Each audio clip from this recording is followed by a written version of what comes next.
Hindi umubra sa mga crew ng isang pizza parlor ang isang lalaking armado ng baril na nagtangkang mang-hold up. Nakipambuno ang mga crew sa suspect na nakuhanan ng iba't ibang ID pati ng sa Philippine Army.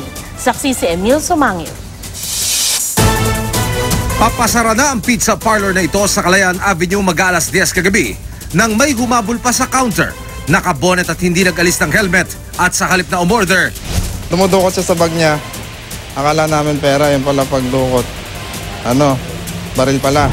Habang nagpupumilit na puntahan ng kaha, kinuha na ng isang waitress ang perang kinita ng resto at dinala sa likuran. Sunod nito'y sinunggaban na ng 3 crew ng restaurant ang suspect at tulong-tulong na inagaw ang baril ng lalaki. Bigla na lang pumasok sa isip ko na Ang gamit kasi inisip ko marami kami. 3 kami. Kaya namin iyan yung hold-upper. Hindi ka ba natakot para sa buhay mo? Then, Okay. kaya nandun na eh. Pero hindi naging madali ang pakikipangbuno sa suspect. Nung nagtutulakan, sinisilip-silip ko sa pinto. Kaya nung yung baril nakalawit, bigla ako na lang inawakan.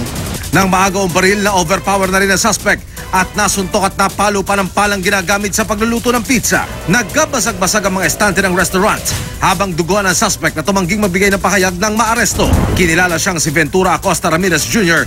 na may iba pang ID na sa iba nakapangalan. Gayun din ang ID na nagsasabing miyembro siya ng Philippine Army. Inaalam pa rin namin sa AFP kung miyembro nga ng Armed Forces si Ramirez, pero ilang kinatawa na ng AFP ang nakipag-ugnayan sa Quezon City Police. Nakuha rin kay Ramirez ang isang bag na naglalaman ng pera, mga balat kalibre 45 na inaalam pa kung may lisensya.